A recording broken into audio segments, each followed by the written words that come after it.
Assalamualaikum warahmatullahi wabarakatuh, Sobat JDH.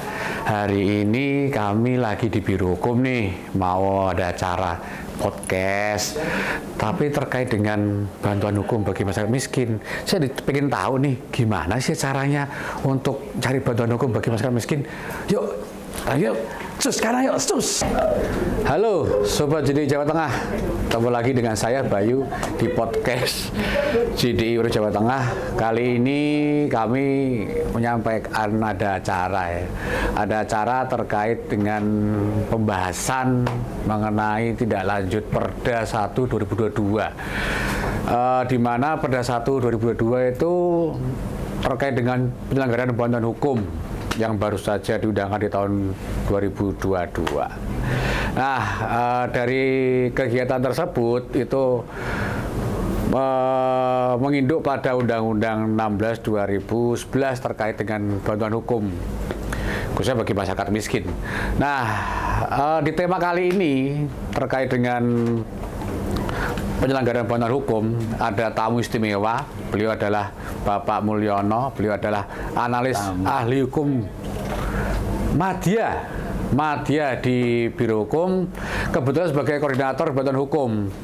Ya, untuk lebih jelasnya nih ya, kita coba tanya langsung pada beliaunya nih terkait dengan bagaimana pemberian bantuan hukum bagi masyarakat, khususnya masyarakat miskin. Oke, lanjut aja Pak. Pak Mul, sehat Pak Mul? Alhamdulillah sehat Mas Bayu. Alhamdulillah. Selamat siang Sobat JDH. Keren ya, Bapak ini rapi sekali. Beliau ini yang tadi baru saja nih kita ada acara terkait dengan penandatangan perjanjian kerjasama bantuan hukum bersama teman-teman LBH yang bekerjasama dengan Biro Hukum. Jadi secara kontekstual bantuan hukum itu sesuai dengan RPJMD kita. Jadi Pak Gubernur itu punya RPJMD untuk memberikan bantuan hukum bagi masyarakat di seluruh Jawa Tengah. Nah, ada Undang-Undang 16 tadi itu untuk masyarakat miskin. Nah, ini implikasinya. Kita lanjut saja ke Pak Mul ini ya. Pak Mul, yang dilakukan Biro Hukum selama ini apa Pak Mul setelah terbitnya undang-undang itu? Setelah, kita mungkin bicara sebelum dulu ya. Oh, silakan.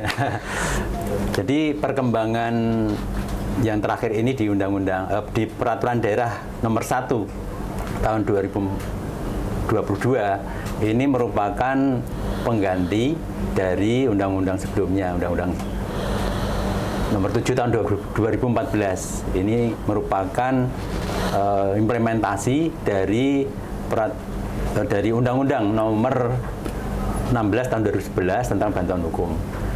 Nah, jadi ini merupakan perwujudan peran pemerintah Provinsi Jawa Tengah di dalam upaya memberikan akses hukum kepada masyarakat. Jadi kita wujudkan dalam bentuk Perda 1 tahun 2022 ini. Nah, selama ini yang sudah kita laksanakan sejak tahun 2014 dengan Perda 7 tahun 2014 itu kita sudah melaksanakan kerjasama dengan OBH, Organisasi Bantuan Hukum, dalam memberikan bantuan hukum kepada masyarakat miskin. Ya, itu sudah terlaksana sekian tahun, dan untuk tahun ini, tahun 2022 kemarin memang sudah diterbitkan Peraturan Daerah Nomor 1 2022 sebagai penggantinya. Itu Mas. Oh, jadi udah lama Pak ya? Udah lama gitu ya. Sudah, 2014 sudah. Terus di tahun 2023 ini Pak Mul, ini kan tadi udah lama. Selama sejak terbitnya Undang-Undang 16 tadi sampai sekarang itu banyak ya perkara-perkara yang diberikan oleh Pemprov kepada masyarakat miskin. Ya, coba JDI ya. Jadi kita di pemerintah Provinsi Jawa Tengah itu yang dalam hal ini dikelola oleh Biro Hukum, kita sudah melaksanakan pemberian bantuan hukum dengan penanganan perkara baik itu litigasi yang di pengadilan maupun yang di luar pengadilan atau non litigasi. Jadi sudah kita laksanakan setiap tahun rata-rata 200 perkara, ya. Dan itu kerjasama dengan OBH yang kita sudah kerjasama dengan Biro Hukum rata-rata ada 20 sampai 25 OBH yang sudah kerjasama gitu. Dan ini setiap tahunnya akan kita laksanakan secara berkelanjutan dengan tentunya dengan bantuan yang ya sesuai dengan kemampuan daerah. Kemampuan daerah. Dan pasti itu Pak ya, anggaran karena penting Pak ya. Kemarin ini ceritanya agak unik nih. Kemarin tahun 2000 pada masa pandemi kemarin 2021 itu kita sempat down ya. Jadi sampai anggaran untuk bantuan hukum itu dipangkas ya. Ini supaya diketahui oleh masyarakat, terutama untuk pengelola organisasi bantuan hukum, bahwa bantuan kita itu naik turunnya kemarin 2 juta sampai 2,5 untuk setiap perkara.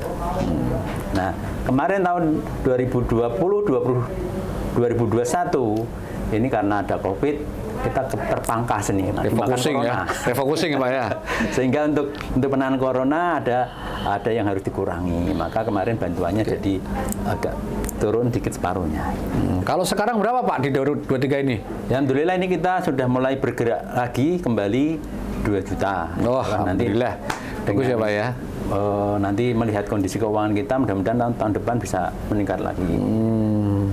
Terus ini Pak, muatan yang paling penting di Perda 1 2022 tadi itu ya, itu kan bantuan hukum.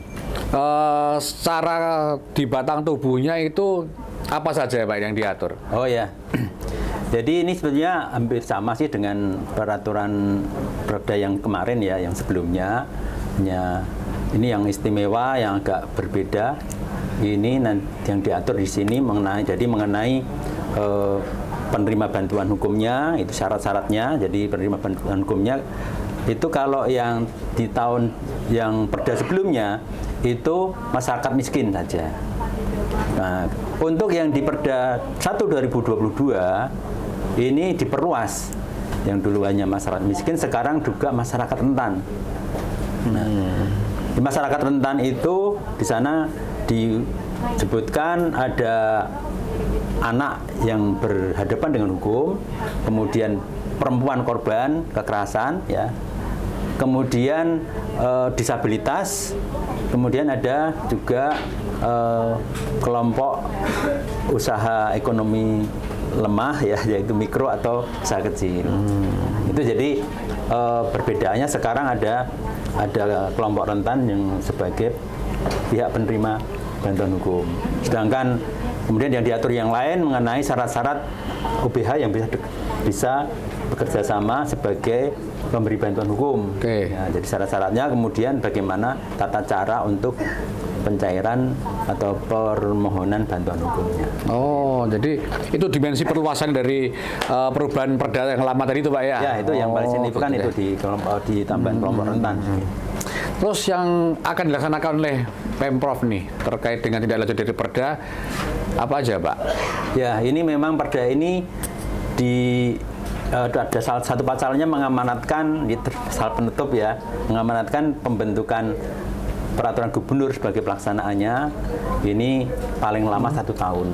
Sehingga ini kita targetkan kalau itu ditetapkan bulan April 2022, ya, maka ini kita tahun 2023 ini paling lambat April sudah harus menetapkan peraturan pelaksanaannya. Dan ini sudah berproses. Kemarin sudah kita ajukan rancangan peraturan gubernurnya. Loh tuh Sobat JDH udah disusun nih pergubnya. Jadi dan banyak OBH yang berminat dengan kita juga untuk bekerja sama dengan Pemerintah Jawa Tengah sekaligus membantu masyarakat miskin mendapatkan ya keadilan lah ya. Karena sesuai dengan programnya Pak Gubernur juga itu terkait dengan hal yang lain pasti ada lah di Perda itu ada diatur juga.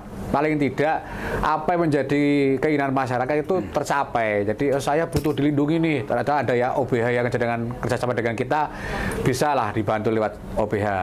Terus Pak Mul, ini ada lagi nih pertanyaan Pak Mul dari teman-teman ini. Peran LBH itu seperti apa? OBH ya, LBH dulu LBH sekarang OBH ya. Peran OBH itu seperti apa Pak? Yang ke depan ke masyarakat itu?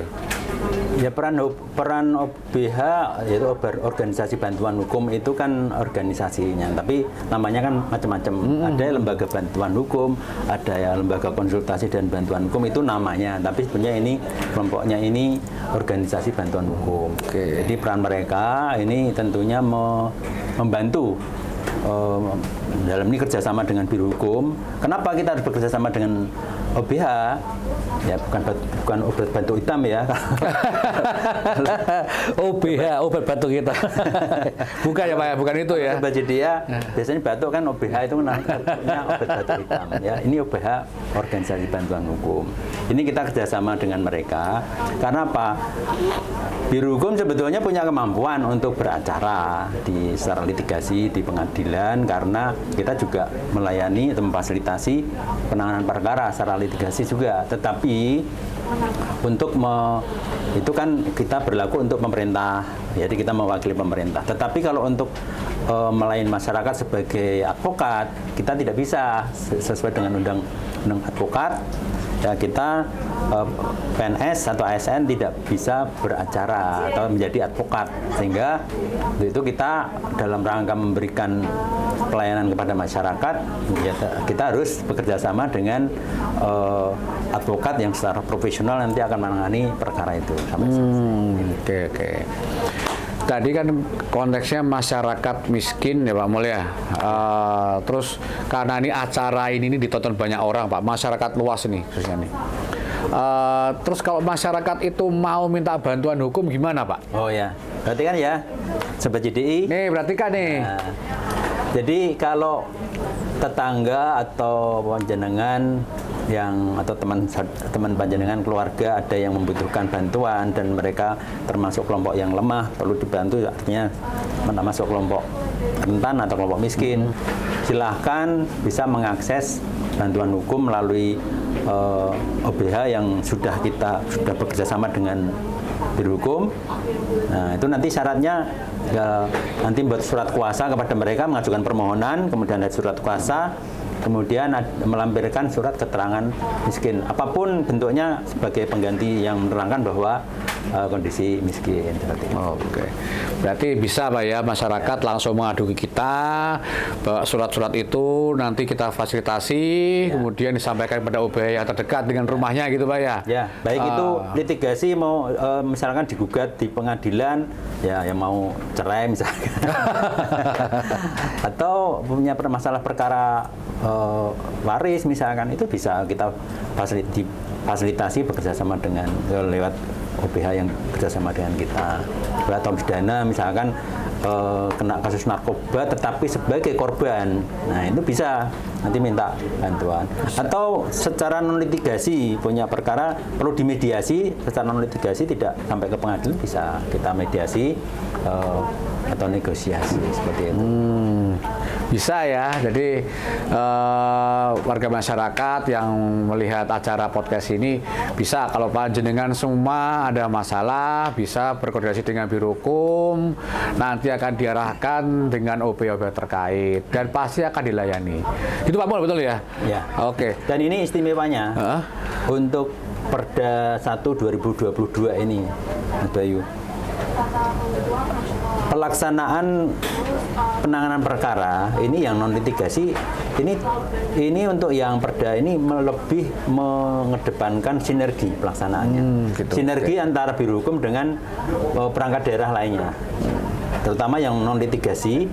Jadi yang khususnya untuk mereka yang masuk dalam kategori anak dalam yang bermasalah dengan hukum, kemudian wanita yang korban, kemudian disabilitas, korban narkotika, itu bisa oleh OPD yang menangani. Jadi misalkan kalau narkoba itu di Kesbang Pol, kemudian kalau di yang perempuan atau anak itu di Dinas Pemberdayaan Perempuan dan Anak, ya. Itu mereka sudah memfasilitasi, sekarang sudah berjalan. Nah ini kita sinergikan untuk melaksanakan Perda Bankom yang baru ini. Nah, jadi tidak hanya Biro Hukum yang melaksanakan, iya, semakin komplit ya. Mitigasi dengan OPD. Oke Pak Mul, ya di waktu podcast kita singkat ini mungkin ada kata-kata sebagai penutup Pak Mul. Baik, terima kasih. Tapi Bapak Ibu, teman-teman JDIH, ya, jangan lupa nanti share dengan teman-teman ya untuk tetangga yang butuh informasi mengenai fasilitasi yang kita laksanakan dengan bantuan hukum ini. Silahkan di-share dengan teman-temannya dan sehat selalu untuk kita. Sehat selalu. Biro Hukum ngayomi lan layani. Oke, Sobat JDIH, terima kasih atas waktunya. Untuk mengakhiri chit-chat kami kali ini, semoga kami doakan Anda semua dalam keadaan sehat walafiat, banyak rezeki dan tetap berbahagia. Demikian, bila tidak, assalamualaikum warahmatullahi wabarakatuh. Salam.